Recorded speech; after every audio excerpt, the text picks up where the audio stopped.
This video about why Europeans, and in particular Germans, don't understand the Arab-Israeli conflict is going to be interesting and personal. I lived in Germany for 10 years, guided Israelis through Berlin. And my wife is German, so I will be saying some good things about the Germans, and I will also be criticizing them, as there is a lot to criticize. And no, I'm not talking about the Holocaust.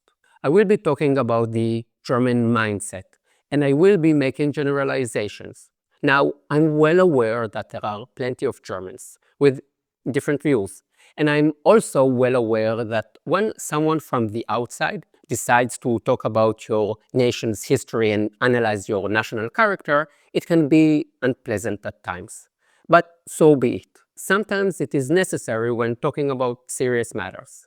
As an Israeli living in Berlin, I've heard plenty of Germans criticizing Israel, so it's a two-way street. I will start with something positive about the Germans. No other nation has taken such a negative historical event, and I'm of course talking about the Second World War and the Holocaust, and put it in the center of its identity. Now, did the Germans learn their lesson? Yes and no. The Germans would be the last people to start the next World War, with one exception. If tomorrow an Austrian guy with the first name Hitler and the last name Zwei declares his intention to lead Germany to global domination, I'm sure he would face significant opposition from within Germany. However, the Germans and many Europeans have a profound aversion to war, viewing it as the most devastating experience imaginable. And from a German point of view, this is understandable, as not once but twice they started war that inflicted immense suffering upon the world, as well as upon Germany itself. Now, war is a terrible thing, but evil itself is an even greater enemy of humanity. And evil must be fought against, with violence, if necessary. Think about it. The Nazis were not defeated by means of humanitarian aid. The Nazis were defeated by big guns. And I will take it one step further. Why was Hitler initially so successful from 1935 to 1943? Because the West was trying to avoid war at all costs. In 1935, Hitler embarked on a rapid program of military rearmament, in direct violation of the Treaty of Versailles. The British and the French did nothing. Hitler remilitarized the Rhineland in 1936. The British and the French did nothing. Hitler took Czechoslovakia. The British and the French did nothing.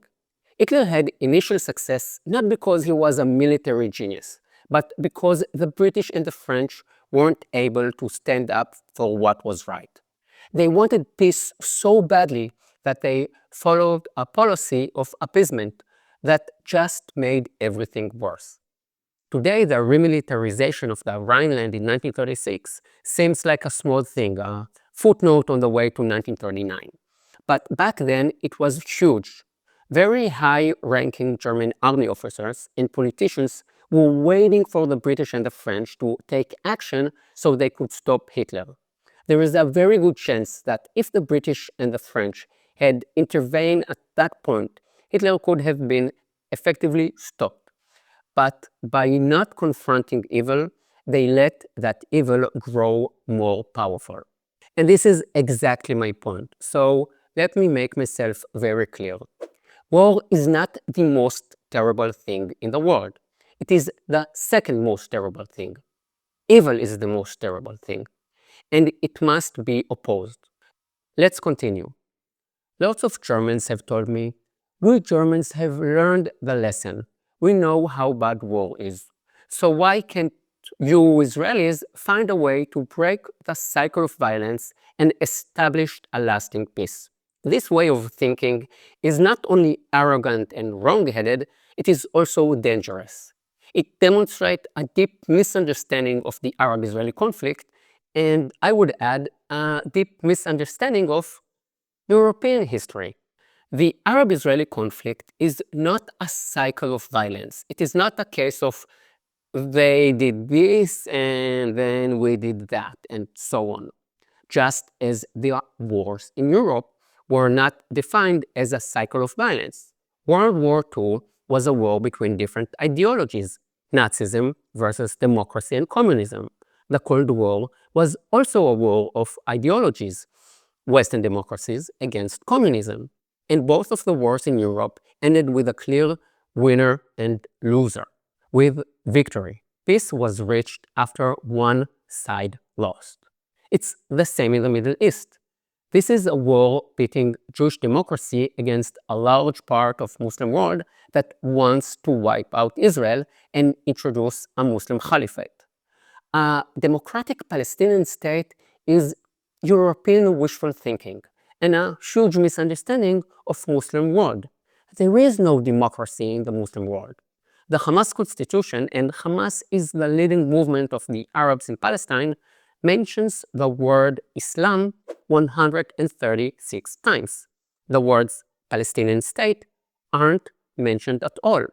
The word death, by the way, is mentioned 4 times. Here we come to another critical point that the Germans might find it hard to accept, which is that they didn't learn a lesson in World War II. Rather, they were taught a lesson and had to learn the hard way. Many historians argue that the restrictions imposed on Germany after the First World War played a role in the outbreak of World War II. This is also what the Nazis said, that Germany had been humiliated and wanted revenge. And I guess this is what they also teach in Israeli history books. But if you think about it, Germany suffered even more humiliation after the Second World War.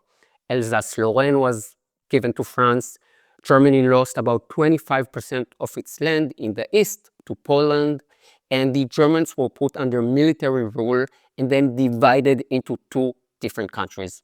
And yet, despite its devastating defeat in World War II, Germany did not embark on a path of military rearmament to seek revenge for its losses.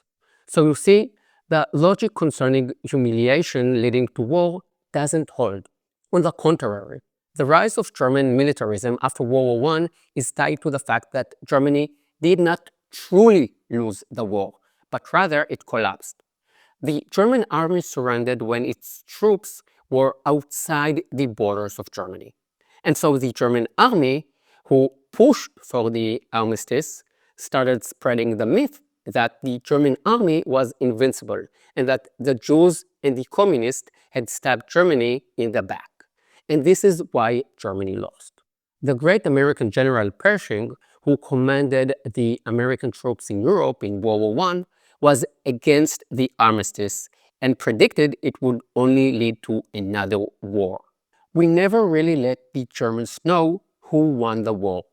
They are being told that their army was stabbed in the back, betrayed, that their army had not been defeated.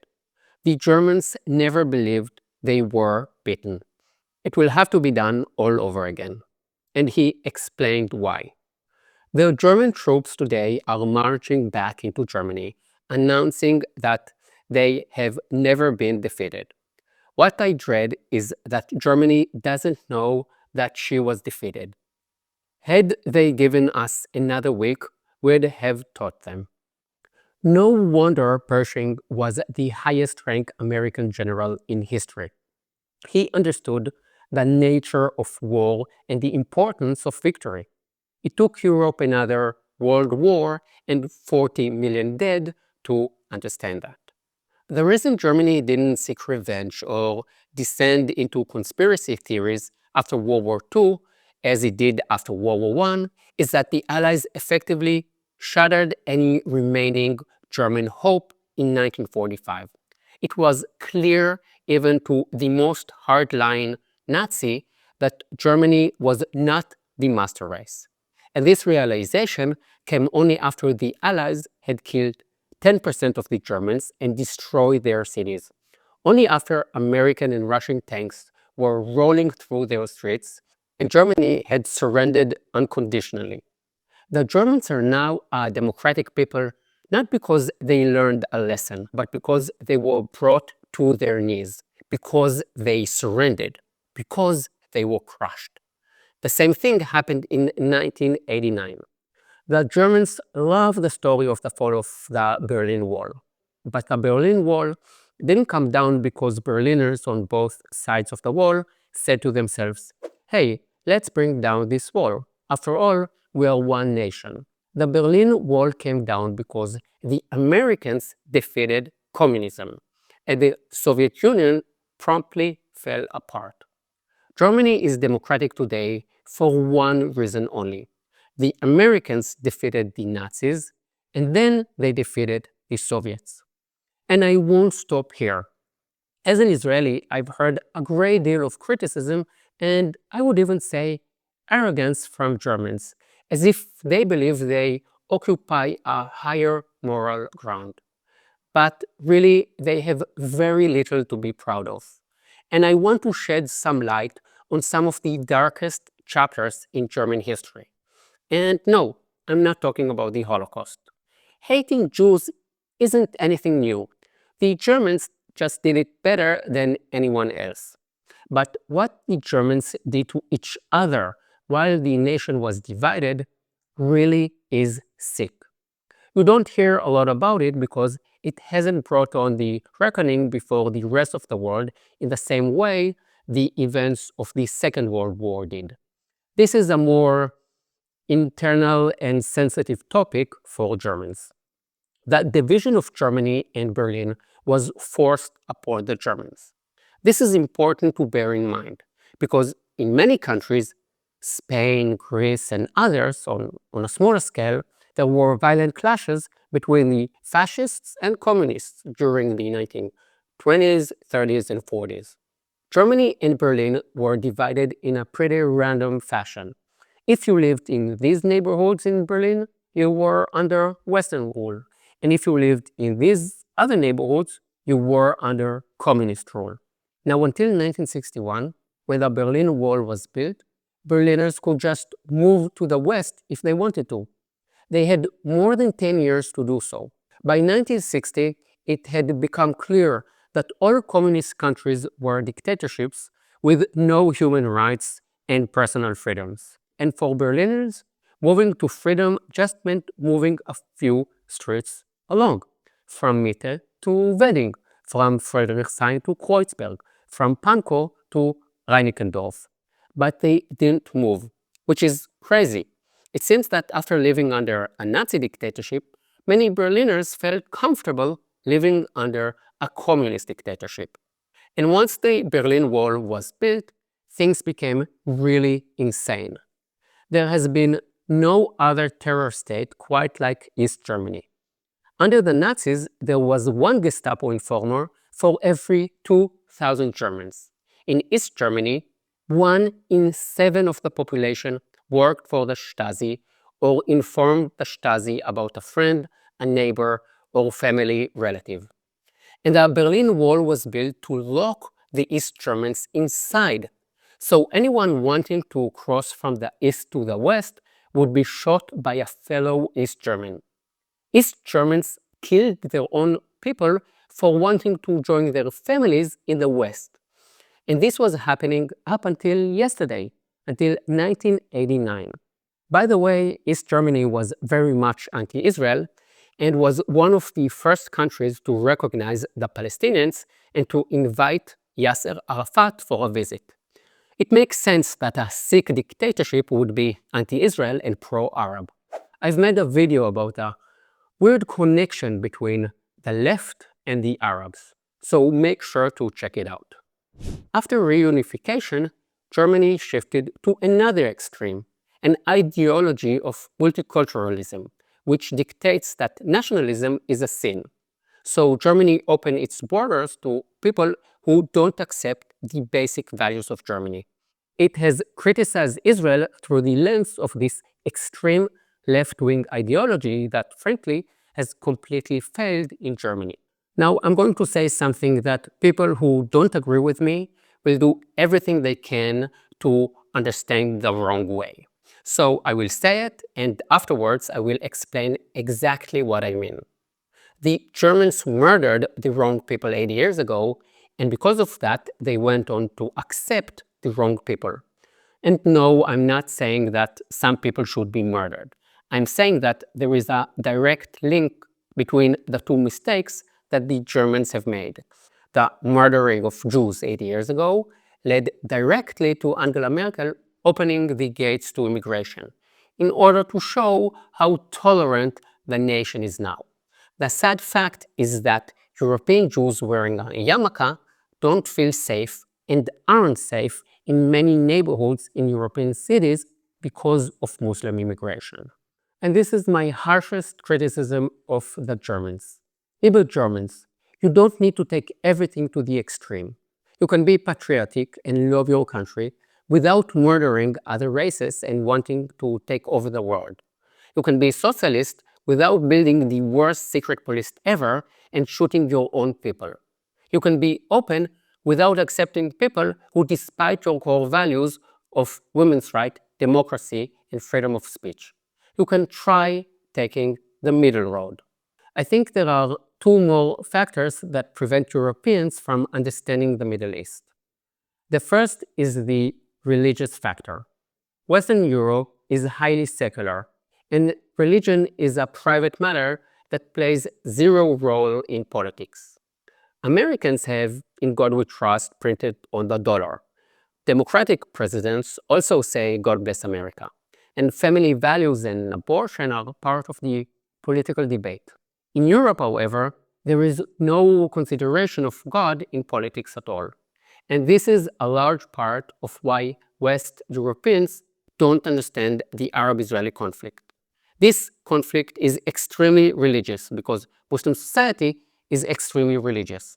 Large number of Muslims want the whole world to be Muslim. Now, I don't want you to just take my word for it.